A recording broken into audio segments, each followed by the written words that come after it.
Nowadays, many people are engaging into business, and one of the most in-demand business today, especially in rural areas like this, is farming. It can be animal-related or agriculture-related. But here in our community, the people are into animal raising, most especially pig raising.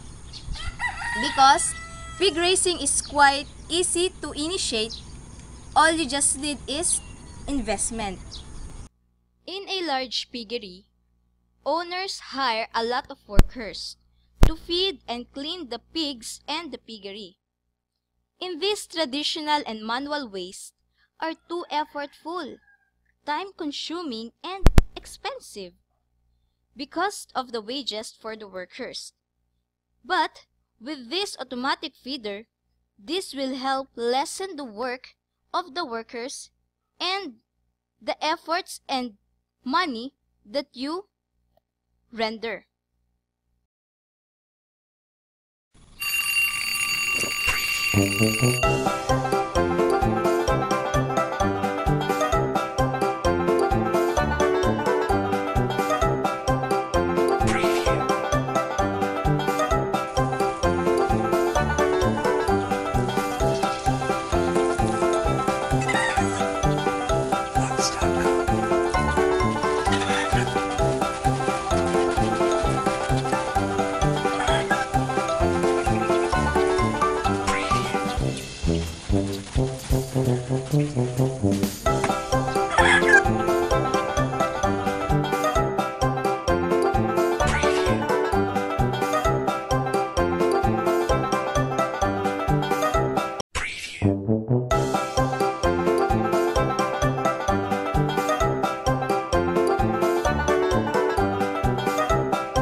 Automatic pig feeder under programmable logic controllers.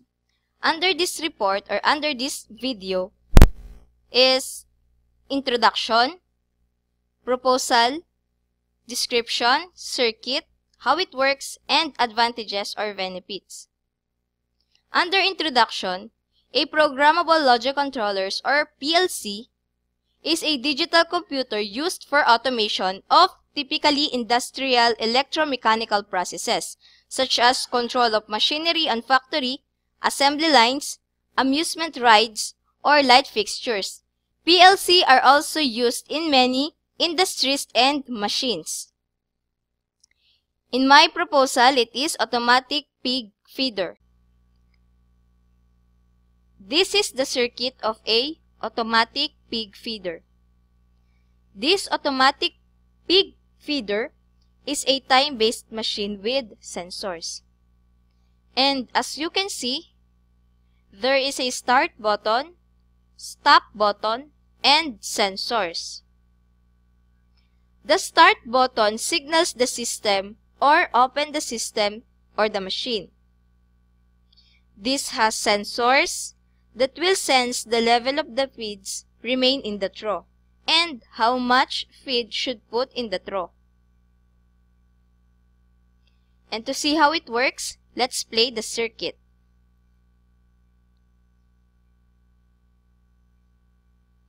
When we press the start button, it automatically opens the system.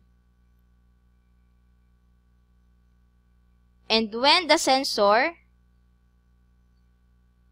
senses the level of the feed in the feeder or in the trough, it will measure or will calculate the amount of time and the amount of feed should put in the trough. And if it is done in setting the time and the point and the amount of the feed, it will pour the feed on the trough.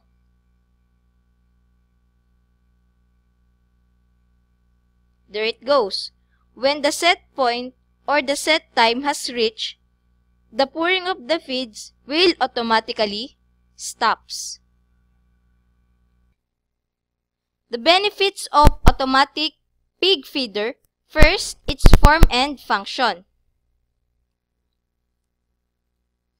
I prepare a design on what a automatic pig feeder should look like. And this is my design. This is the storage or wherein you will put the feeds. This is a display, and this is the keys in which you can encode what time the machine will work and the time interval.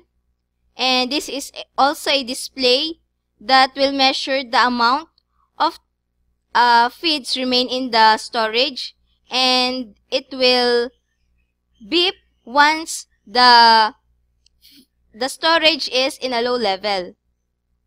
And also, this is the sensor that will sense or detect the amount of feeds in this part or in the trough to measure or to calculate how much feed should pour in this trough. Next benefit is no measuring, no mess. In this benefit, you don't need of manual measuring of how much the amount to put feeds on the feeder. That's why it is no mess at all. Next, no begging, no stress.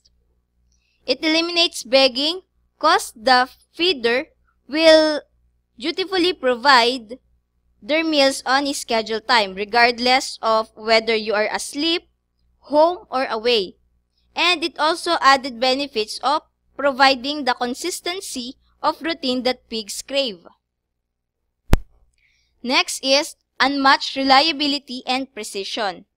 No other pet feeder provides the reliability and finite portion control of the perfect feeder. Next benefit of this is power outage protection. The perfect feeder's battery backup system will not only retain your programming, but will continue to operate normally for days, dispensing your pet's meal on schedule. Next is refill alert. Inside the storage hopper is a food level sensor.